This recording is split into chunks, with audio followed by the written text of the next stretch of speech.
Well, we've got a game on because Afghanistan continue to be the team that don't let their guard down no matter what the game, situation, opposition or context in the tournament. It needed Mohammad Shahzad's 5th one-day international 100 and Mohammad Nabi's 12th ODI 50 to take them to 252 for 8. It was at one stage just Mohammad Shahzad and the others just chilling at the other end with him. Ravindra Jadeja amongst wickets, Kuldeep Yadav amongst wickets, but not a great day for the Seamers under MS Dhoni's captaincy. This is ESPNcricinfo Match Day. Our technology partner Vivo, Sanjay Manjrekar, Ajit Agarkar.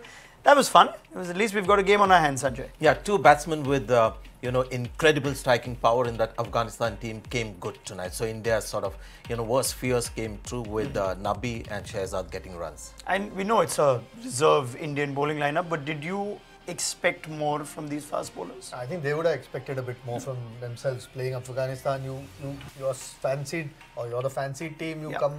You're picked in this team to do well. So I think the Seamers, Khalil was the standout out of the three. The other two probably had a tougher day. And MS also used Chahar like he usually does when he's playing for CSK. Bowled him just the 4 overs. And he still got his 1 wicket though, his maiden ODI wicket. Poor Siddharth Kaul has now gone 3 games and 29 overs and about 180 runs without an international wicket in one-day cricket. He struggled against good batsmen. When Shahzad was going for runs, he struggled, and Nabi as well. But to the lesser players, he bowled well. So slightly better day for him as compared to Chahar, I think. Would you still have wanted to see Chahar bowl 7, 8, 9, 10 overs? I think so. I think it's a typical MS sort of Dhoni style of leadership a little bit. Banking on his spinners constantly. I think this was a game, this game was a little bit different. I think he had the chance to maybe try his seamers out a little bit. If he was that keen, or the team was that keen on just winning, then there was a case for Kuldeep Yadav bowling a lot earlier than he did after his first 6 overs. Typical Dhoni's preemptive measures where he visualized that Chahar is not right for this pitch and no point in bowling him later, so just stopped him after 4. Is that fair though? Not fair. I mean, but that is how Dhoni always thinks. He sort of thinks about what is likely to happen and doesn't actually try against what is visualized or foreseen. To be fair, I mean, Kedar Jadhav at 7 overs has done it more than overbowled. Kedar Jadhav clearly overbowled. 7 overs for 27. Yeah, but Chahar could have bowled a little more. The purpose of this game is also to look at your bench strength. So Kedar Jadhav could have bowled less. I mean, there could be an argument that they've still got to 250, and if MS would have bowled, say, a bowler who's really not looking. No, that's right exactly. I mean, if a guy, he's having a tough day clearly. First game, that too. If you're that keen to restrict the opposition, then Kuldeep should have bowled a lot earlier than he did. I mean, he came after that first 6 over spell, gave 8. Then he came on in to the bowl. 40th. And he's given 30 in the next 4. So, those sorts of things. I mean, you can pick on those. Let's take nothing away from Mohammad Shahzad, and what an entertaining innings that was, Sanjay. Shows that this game is still about skills and not fitness. Because this guy can hit the ball, and it's not just about bashing, it's not brutal hitting. He knows exactly what he's doing. There was a great shot of Kedar Jadhav when he bowled wide outside the off stump. Beautiful lofted cover drive. This guy can play. I don't know how many yo-yo tests he can clear, but you never know. Sometimes these guys surprise you. They look big. One thing is, I mean, look at his numbers. I mean, he's got a good average, good strike rate. So he's not one of those guys. He's not a flash in the pan. This level, so and incredible. First time you saw somebody put pressure on the Indian bowler. Okay, it's not a Bumrah and a Bhuvaneshwar Kumar, so it's a little bit different. But even so, once you show intent, the bowlers tend to bowl a bit different. And he'll also keep wickets, so he's not going to be a liability in the field. If he's in the field, maybe he'll concede that extra run or miss an important catch. So shows that if you've got the skills, you can sometimes forsake fitness, even in this day and age. If you just have a look at where he got his runs, and he got them in all parts of the ground, not to mention a few of them nearly went over the stands, but 44 runs through mid-wicket. That's exactly that pose, that shot that we have, sums the life of Mohammad Shahzad up, doesn't it? Absolutely. And look at the 17 runs. That shows that he's a good player. Those are sort of covered drives on the offside, so not everything is on the leg side. Good against spin, good against seam bowlers, and after 50 you felt that he's had enough. Maybe it's time that he'll throw his wicket away and leave, but this was a big stage for him. So he carried on. And took a few more chances against the orthodox spin of Jadeja and smarter against Kuldeep, where he was a bit more watchful. So smart innings. You know what Mohammad Shahzad can do, and if you didn't know, then you've seen it, say, early on, because he's made his intent clear. As a fast bowler, what do you change then? I thought you obviously the good pitch, so you pull your length back a little bit. I think both Chahar and Sid Kaul to a large extent were guilty of maybe just floating the ball up there on length. So a lot of those in his slot, it was just in his arc. You saw Khalil, maybe, of course he's got a bit more speed, a bit more height, so makes it a little bit easier. And rolled his fingers as well, changed pace. But even that's got to be a bit shorter. With the field in, and the power he can still clear it if it's in his arc. So you guys, more than just shot, maybe bowl shot into the ribs, tell him that we are trying to attack you into the body, because he is wary of the short ball there, and then everything that's bowled up there has to be a slow delivery on a pitch like this. When you have a combined experience of 6 ODIs for your 3 seamers, does that come on its own, or should that still come on its own, or do you need someone on the field telling you? Yeah, no, obviously it's difficult. I'm sure MS Dhoni would have had a word. I think he's pretty good usually at telling guys to sort of pull their lens back or be a bit fuller. I'm not sure whether he did that. In fact, I think he's one of those captains who tells the bowler the least, from behind. I look at him as the captain who loves to delegate, so I'm not sure how much he was in the ears of these wouldn't the word have gone through polling coach, Bhuvi, Bumrah sitting something? Okay, yeah, but once the match gets underway, people from there are not that involved. I'm just feeling for these fast bowlers. Khalil, but Chahar and Siddharth Kaul, maybe not at international level, but they've been playing good level of cricket or first class cricket for a while. So, you should generally assess the situation or the conditions a bit quicker. And you can still bowl the right lengths. You might still get hit on the day because, Shehzad was almost unstoppable at times. Sure. But Chahar had an off day. Yeah. He was clearly off colour. There were a lot of seam-up deliveries that he actually bowled on the pad that were heaved on the leg side. So that is actually a bowler losing control. Kaul was slightly better, but both would think that they've missed out on an important opportunity today to show off their talent. Oh yeah, that was what this game was about for India, playing their bench strength and for that bench to actually show some strength. But it was Mohammad Shehzad that has stolen the show in the first innings, and he is one of Afghanistan's main players. Let's look at some of the records he holds. He's the first Afghan player to score 100 against a top 10 ODI team. I've already mentioned it's his 5th one-day international ton, which is the most for Afghanistan. And with 2,508 runs, he's also Afghanistan's leading run scorer. So the wonderful story continues of Shehzad. He also is a fun character to just watch. When there's a little interesting little tussle between Kedar Jadhav and him, where you could just see some, some color from. And what about the review thing? Because normally the first signal that you want to do is this and get that review, but he was all about. He went to his partner, assuming that I forgot to take the sign then. So good that in the 15 seconds, he reviewed it. So. I think there was a little bit of criticism after you criticized him in the pre-show. I picked up the questions from there, but mainly for his innings in the last. I'm glad you pointed out the critic, because normally it's always he proved the critics wrong and everybody says it. No. So I always wonder who the critic is actually. So I'm glad that you pointed out the critic. I'm happy to mention that. And I said his numbers are better than the others and he should be playing, and you wanted him out for some reason. I didn't want him out. I just said the longer he plays, he tends to be counterproductive. Yeah, but I think his approach today was completely different. Yes. Yeah, I mean, he watches cricket, got the best out of him. He heard your comments and that inspired him. Invariably, that's how the entire cricketing world works. But put your questions and comments like you did for Mohammad Shehzad on the pre-show, which is why I brought it up and put it to Sanjay and Ajit. So put them and I will put them to the gentleman on my left. Mohammad Nabi's innings. Superb innings. I thought he was class.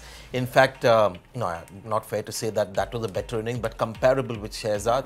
And 1/6 of Siddharth Kaul, first ball of his last spell, brilliant 100-meter six, looks the part. Wonderful cricketer. I mean, such gifts as a batsman and as bowler. He'll come and bowl 10 overs as well. It needed a little bit different. Innings. I mean, Sanjay is a better person to talk about it, but more conventional, so it's a lot harder to stop. I mean, Shehzad, you saw his arc. Body language as well looks very calm. So, before the show as well, I said there are only 2 guys who have the striking power and the numbers. This guy also has a strike rate of 80, and both came good today. So you can understand Dhoni's problems. It needed that innings because Shehzad, as good as he was, seems to be running out of steam, running out of partners. This could have easily been just 220. The rest of them seem to be playing test cricket for some reason. I mean, just defending the ball. Which batsman particularly you think?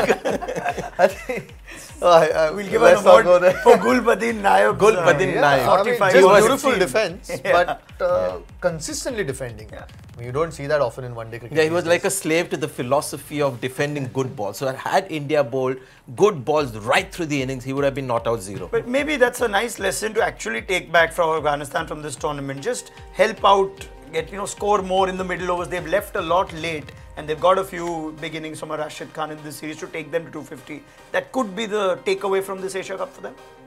Yeah, but I suppose you need the ability as well. I mean, look, again, There seems to be some of them get stuck. I think that's what. Yeah. Two more lots of batsmen, I dot think, balls. Ajit, like a Naib and a Shehzad with a strike rate of close to 80. Rest of them get runs. They played a lot of one-day. The captain as well, strike rate under 70. If you have two more batsmen striking at that rate, then you get these kind of scores. Haider Abbas on our Facebook Live says lack of experience costing Afghanistan in 2 matches. Else it could have been an India-Afghanistan final. Let's make a mark of that. They've been an excellent team. This is going to be another tight game. So every match that they've played against a better senior team, they've run them close. They've beaten 2 senior teams twice. Excellent tournament for them. Pawan Reddy says he thinks this is Shehzad's best innings, right? So it's certainly against, you'd think, the best opposition, even though it wasn't the strongest Indian bowling lineup. But well done to Mohammad Shehzad.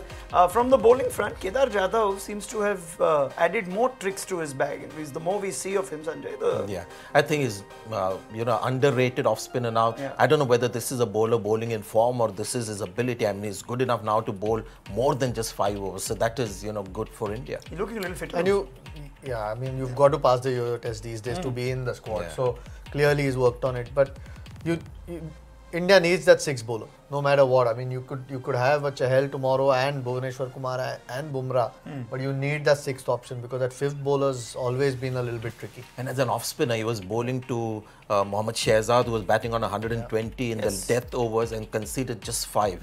For an off spinner to a right-hander batsman, said big hitter, batting on 100 to do that is remarkable. And it looks like he's been through some practice because he's bowling 5 different balls in the same over. With different release points. Yes, one where the release is behind the stump, significantly well behind in the crease. He's sometimes going for the sling arm, sometimes the straight arm. He's landing everything. It's a criticism we make of Ashwin that he tries too many things and he often gets it wrong. But look, he doesn't have the pressure of the bowling that Ashwin would. Ashwin's supposed to get wickets. His job is to Kedar Jadhav's job is to bowl 5-6 overs for his captain at times on a good day, maybe 10 overs. If he gets wickets, that's a bonus. But he's doing his job consistently. He's got to get runs. We've seen a lot of his bowling. He bowled 7, 9, and today again how much? 7. So he's bowled a lot. Let's see him get runs. If he gets runs, but he'll always have this edge. If he gets bowled, if his bowling, I mean, in the middle order, sort of, all the contenders, he's right up there because of his bowling. He's almost indispensable now as that 6-7 overs bowler that you want, that 6th sort of cover bowler. The primary job remains to get runs, like Ajit and Sanjay said, and with 250 plus to chase, there is an opportunity now. So let's talk a little bit about India's batting. First, the batting order: KL Rahul, and who comes out with him? Raidu to open. Who would like to pick this one? I don't know. I think Raidu might be the one that they'd go to. He was batting number 3, so you'd assume that he goes one higher. I can't imagine Manish Pandey. The only other guy I can think of is Dinesh Karthik, perhaps. But doesn't seem to be another opener in that lineup. Could be interesting in the first 10 overs because he's got the game. We've seen in T20 cricket, he might go after the bowling in the first 10 and take pressure off later of the spinner. So that could be a tactic India could try. They open with Mujib. Is there a case to perhaps think differently? Maybe send someone who, or is Dinesh Karthik still your option there? Yeah, but you've picked guys because you want to look at them. So you don't want to send somebody. No, I think Raidu might come and open this. Karthik, Raidu and Rahul, I think are the Rahul, we've spoken of his problems with the googlies and not liking spin. The game he gets to open, you have Mujibur Rahman starting. You would have played a little bit of him in the Kings 11 nets, but I think plenty of him, I would think. And T20 cricket, you tend to sort of miss the deception a little more than 50 overs cricket.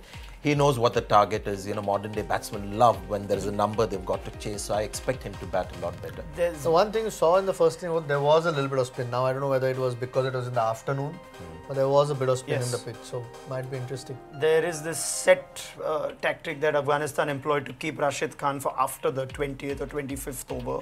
Would you readdress that in this chase now? If India got off to a start in the first 7-8, I was really tempted to get him on. They should rather get him on. They wait for way too long. Yeah, because Dhoni did the same thing because you had a big partnership developing and he kept his trump card away. He didn't try to break that partnership. So if there's a partnership brewing, then get Rashid Khan earlier. Don't stick to formula. Gulbuddin Naib has some wickets to get perhaps to make up for that innings that Ajit enjoyed watching.